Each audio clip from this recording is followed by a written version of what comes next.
Hello everyone, welcome to our channel core of civics. आज हम discuss करेंगे public administration. UGC NET के syllabus unit public administration को discuss करेंगे।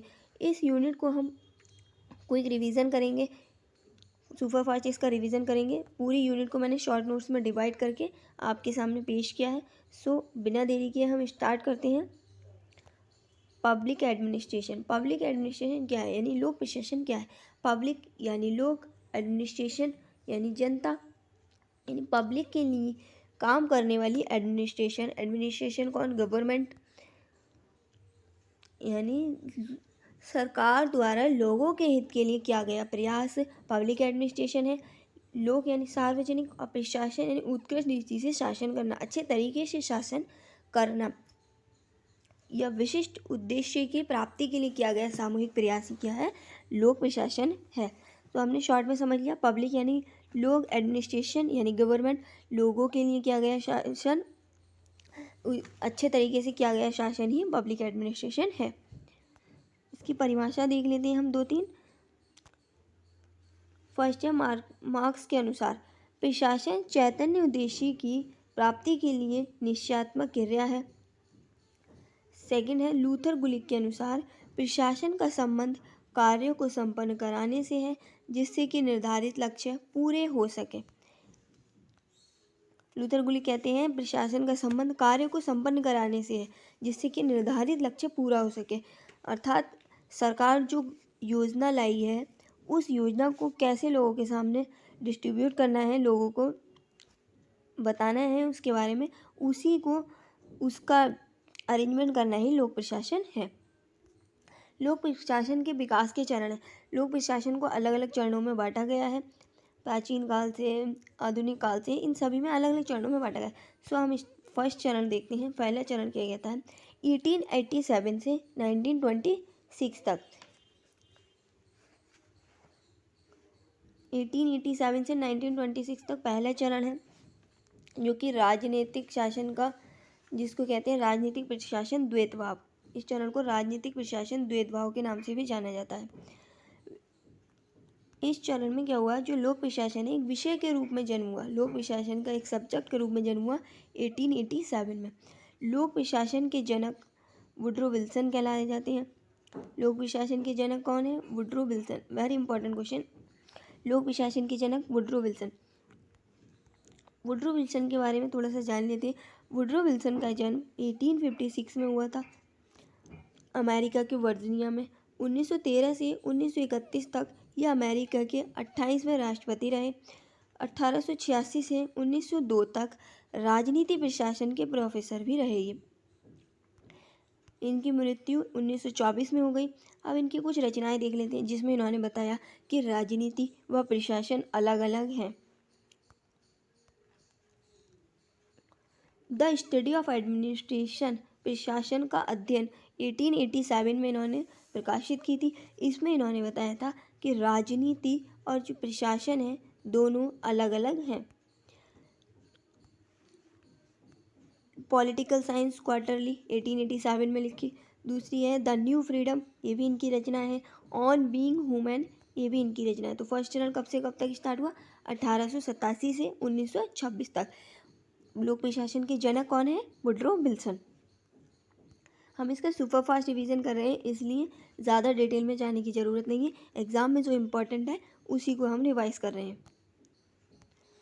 द्वितीय चरण, सेकंड चरण देखते हैं इसका 1927 से 1937 तक। पहला चरण था 1887 से 1926 तक और दूसरा है 1927 से 1937 तक। इस दूसरे चरण को सिद्धांतों का स्वर्णकाल कहा जाता है। W.F. विलोवी, सेकंड चरण में क्या हुआ, W.F. विलोवी की एक पुस्तक है principle of public administration. Principle of public administration, इसमें इन्होंने बताया कि लोक प्रशासन को राजनीति से अलग विषय बताया है इन्होंने, यानी राजनीति और लोक प्रशासन दोनों अलग अलग विषय हैं। W.F. विलोवी ने अपनी पुस्तक प्रिंसिपल ऑफ पब्लिक एडमिनिस्ट्रेशन में बताया है। लूथर गुलिक व उर्विक, लूथर गुलिक और Urwick, papers on the science of the administration, इन दोनों की पुस्तक है। इन्होंने कहा है ना राजनीति अलग है ना प्रशासन अलग है, सब कुछ एक है, केवल एक विज्ञान है, उसी में सब कुछ समाया हुआ है। थर्ड फेज देखते हैं। तो पहला चरण कब से कब तक था? 1887 से 1926 तक। दूसरा चरण 1927 से 1937 तक। और आपका थर्ड चरण है 1938 से 1947 तक, जिसको सिद्धांतों की चुनौती का युग कहा जाता है। और सेकंड वाले चरण को क्या कहा जाता है? सिद्धांतों का स्वर्णकाल। चेस्टर बर्नार्ड, थर्ड चरण में चेस्टर बर्नार्ड ने एक पुस्तक लिखी थी, कार्यपालिका के कार्य, द फंक्शन ऑफ एग्जीक्यूटिव। इसमें इन्होंने बताया कि प्रशासन के किसी भी सिद्धांत का वर्णन नहीं किया। इन्होंने अपनी जो पुस्तक है कार्यपालिका, इसमें प्रशासन के किसी भी सिद्धांत का वर्णन नहीं किया। इन्होंने लोक प्रशासन को बेकार बताया, किसी काम का नहीं है, इसे खत्म कर देना चाहिए, एक ही सब्जेक्ट होना चाहिए, वो है आपका राजनीति। फोर्थ फेज देखते हैं हम। चौथा चरण 1948 से 1970 तक, इसको कहा जाता है अस्तित्व का संकट काल या पहचान का संकट काल। प्रशासनिक विज्ञान का जन्म हुआ। अब जब फोर्थ चरण आया तो इसमें प्रशासनिक विज्ञान का जन्म हुआ। एडमिनिस्ट्रेटिव साइंस क्वार्टरली पत्रिका 1956 में आई, जिसमें प्रशासनिक विज्ञान का जन्म हुआ। फिफ्थ चरण एंड लास्ट चरण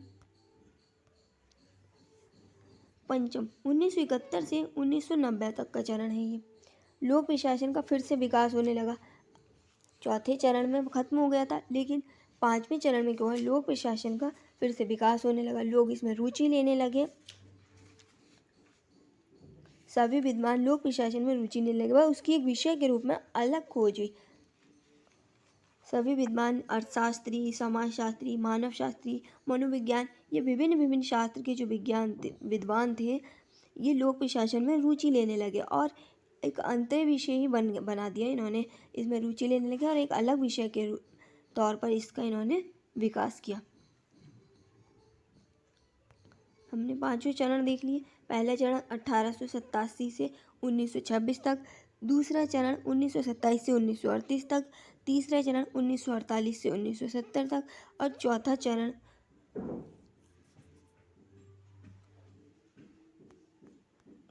1948 से 1970 तक, पांचवा चरण 1971 से 1990 तक। लोक प्रशासन के उपागम। लोक प्रशासन के उपागम यानी कैसे क्या करना है, कैसे लोक प्रशासन को चलाना है, क्या नीति होनी चाहिए इसकी, ये इसमें इनके उपागम में बताया गया है। तो पहला उपागम है आपका दार्शनिक उपागम, दूसरा कानूनी उपागम, तीसरा ऐतिहासिक उपागम, चौथा केस पद्धति और पांचवा व्यवस्था उपागम।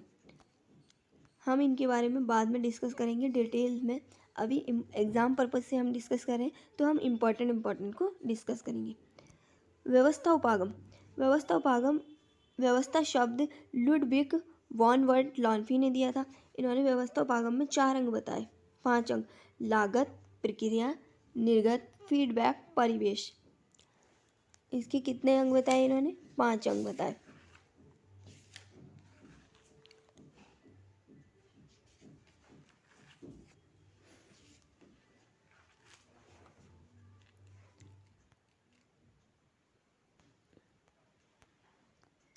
लोक प्रशासन के उपागम कौन कौन से? दार्शनिक उपागम, कानूनी उपागम, ऐतिहासिक उपागम, केस पद्धति उपागम, व्यवस्था उपागम। व्यवस्था उपागम के 5 प्रोसेस बताए इन्होंने: input, reaction, output, feedback and environment. अब नेक्स्ट देखते हैं विकास प्रशासन। विकास प्रशासन क्या है? विकास प्रशासन क्या है? विकास प्रशासन शब्द सर्वप्रथम प्रयोग किया था यूएल गोस्वामी ने। सबसे पहले विकास प्रशासन शब्द किसने यूज किया था? यूएल गोस्वामी ने। अपनी पुस्तक the structure of public administration in India में इन्होंने इस शब्द को यूज़ किया था।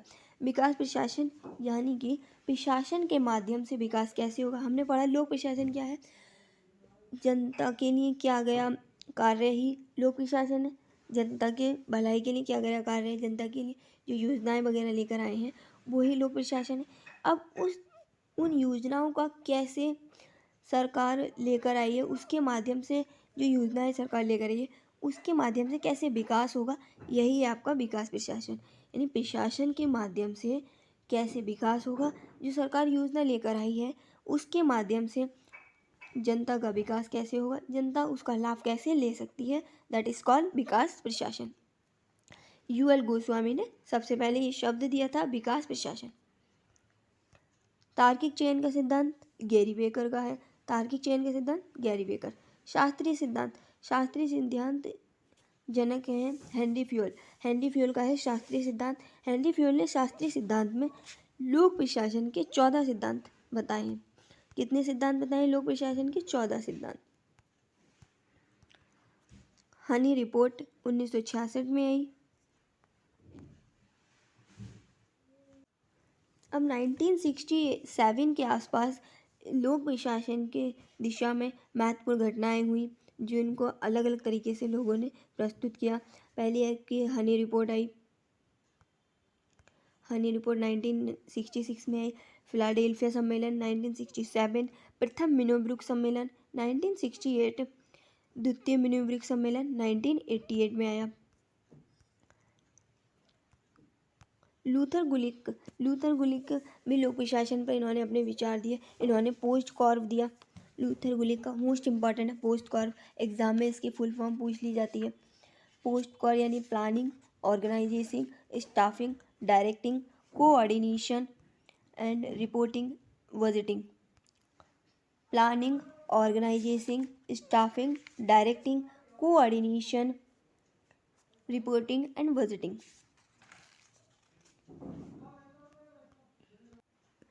लूथर गुलिक ने कहा लोक प्रशासन एक कोर विज्ञान है, इसे एक विज्ञान की तरह पढ़ा जाना चाहिए। तो पोस्ट कॉर्व इन्होंने दिया। एक इन्होंने मॉडल दिया 4P यानी purpose, process, person, place.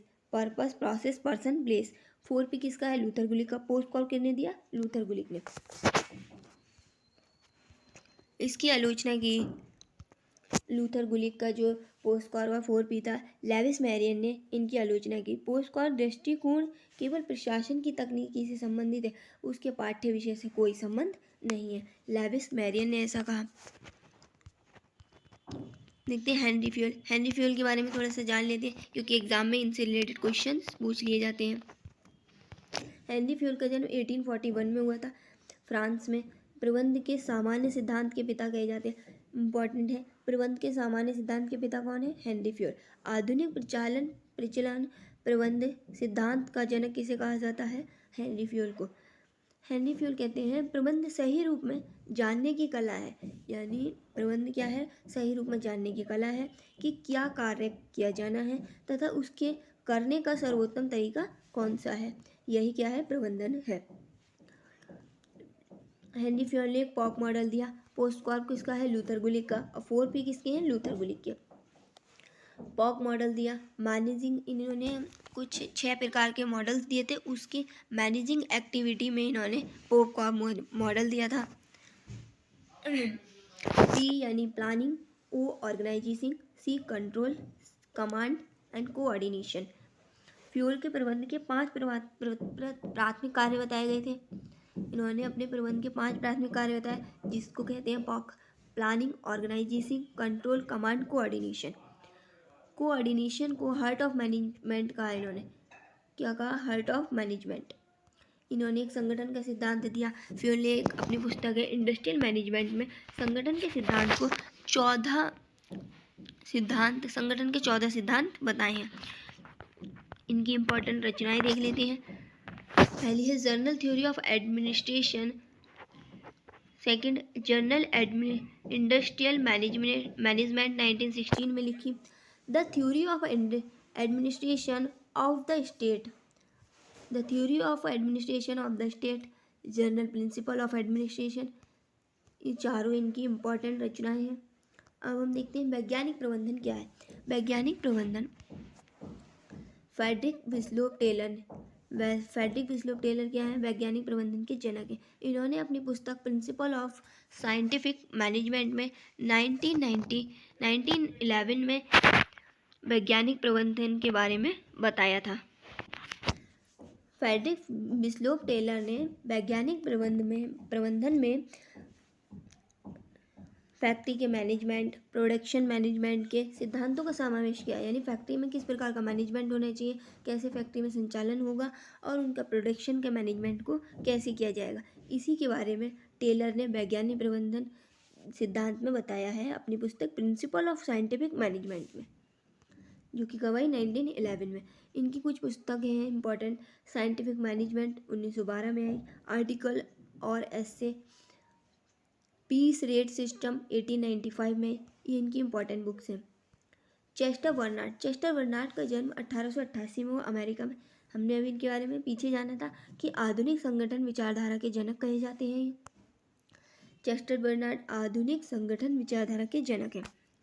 Bernard के अनुसार संगठन के तत्व, बर्नार्ड ने संगठन को 4 तत्वों में बांटा। पहला संचार, दूसरा सहयोग की भावना, तीसरा सामान्य सिद्धांत या सामान्य परियोजना। बर्नार्ड के कुछ इंपॉर्टेंट सिद्धांत हैं जो कि योगदान संतुष्टि सिद्धांत, प्राधिकरण की स्वीकृति सिद्धांत, संचार सिद्धांत। चेस्टर बर्नार्ड संगठन के आधुनिक संगठन विचारधारा के जनक कहे जाते हैं। इनकी रचनाएं हैं the function of executive 1938, organisation and management, education and executive 1945 में लिखी, इंडस्ट्री एंड सोसाइटी इन्होंने लिखी 1946 में। मैरी पार्कर फोलेट इंपॉर्टेंट है, एग्जाम में इनसे अक्सर क्वेश्चन हर बार एक न एक पूछा जाता है। तो मैरी पार्कर 1868 में इनका जन्म हुआ। इन्हें प्रशासनिक सिद्धांत के क्षेत्र में पहली महिला, प्रशासनिक सिद्धांत के क्षेत्र में ये पहली महिला है जिन्होंने अपना अच्छा खासा योगदान दिया है इसमें। पीटर ड्रकर ने इन्हें प्रबंध का पैगंबर बताया। पीटर ड्रकर एक लेखक है, पीटर ड्रकर, उन्होंने इन्हें प्रबंध का पैगंबर बताया है। कुछ रचनाएं हैं the speaker of the house of representative 1896 में लिखी इन्होंने, न्यू स्टेट 1918 में लिखी, the creative experience 1924, dynamic administration 1941 में लिखी इन्होंने। मैरी पार्कर का जन्म कब हुआ 1868 में और इनकी मृत्यु 1933 में। अब हम देख लेते हैं कुछ इंपॉर्टेंट सिद्धांत लोक प्रशासन में, जो इम्पोर्टेंट सिद्धांत हैं पवेट के, उन सभी को देख लेते हैं क्योंकि एग्जाम में इनसे मैचिंग में पूछ लिए जाते हैं। मानवीय सिद्धांत किसका है? एल्टन मेयो का है। मानवीय सिद्धांत एल्टन मेयो ने दिया था। भागीदारी प्रबंधन सिद्धांत मैग्रेगर। व्यवस्थावादी सिद्धांत साइमन का है। संचार सिद्धांत फ्यूल साइमन। नेतृत्व का सिद्धांत चेस्टर बर्नार्ड और डरकर। चेस्टर बर्नार्ड को आधुनिक संगठन का सिद्धांत भी इन्होंने दिया था और इसका जनक कहा जाते हैं चेस्टर बर्नार्ड। अभिप्रेरणा का सिद्धांत मैस्लॉव, मैग्रेगर और पीटर डरकर का है। संगठन के सिद्धांत मुने व रेले के हैं। संगठन के सिद्धांत प्रबंधकीय संजाल की अवधारणा ब्लैक व मुंटन ने दी थी। निष्पादन बजटीकरण की अवधारणा प्रथम हुअर आयोग द्वारा दी गई थी। निष्पादन बजटीकरण की अवधारणा। स्पाइल सिस्टम के जनक जैक्सन। लूट प्रथा भी, स्पाइल सिस्टम को लूट प्रथा भी कहते हैं। जैक्सन इसके जनक हैं। प्रेसिडेंट ऑफ अमेरिका के उस समय ये प्रेसिडेंट हुआ करते थे। आवश्यकता सोपान सिद्धांत मैस्लॉव का है जो कि इन्होंने 1954 में दिया था। हमने पवेट को एक शॉर्ट नोट्स में देख लिया, इम्पॉर्टेंट जो आपके एग्जाम में मोस्टली इम्पॉर्टेंट पूछे जाते हैं।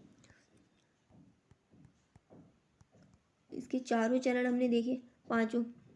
फर्स्ट फेज कब से कब तक था? 1887 से 1926 तक। फर्स्ट फेज में लोक प्रशासन क्या है एक सब्जेक्ट के रूप में हो रहा, और सेकंड फेज था हमारा 1927 से 1937 तक। इसमें जो आपके WF लोबी थे, उन्होंने इसको विज्ञान की तरह बताया, उच्च स्तर पर ले गए इसे विज्ञान के रूप में। थर्ड चरण था आपका 1938 से 1948 तक। इसकी गिरावट हो गई, लोक प्रशासन को ख़त्म कर दिया, बोले कुछ भी नहीं है, केवल विज्ञान है लोक प्रशासन। फिफ्थ फेज आया आपका 1948 से 1970 तक। इसमें गिरावट और हुई, पहचान के इसकी जो लोक प्रशासन है उसको पहचान ख़त्म कर दी गई, इसलिए फोर्थ फेज को कहा गया पहचान का संकट काल। और फिफ्थ फेज में जो कि आपका 1971 से 1991 तक था, दोबारा से उभरा, लोक प्रशासन में लोग रुचि लेने लगे, और शास्त्री समाजशास्त्री ये सब इसमें रुचि लेने लगे और एक अलग विषय के रूप में इसे पहचान मिली। हमने शॉर्ट नोट्स में देख लिया है लोक प्रशासन को अच्छे से। Thank you friends. कैसी लगी आपको video? Like share and comment करके ज़रूर बताएं। चैनल को सब्सक्राइब करें अगर आपको वीडियो अच्छी लगी हो तो।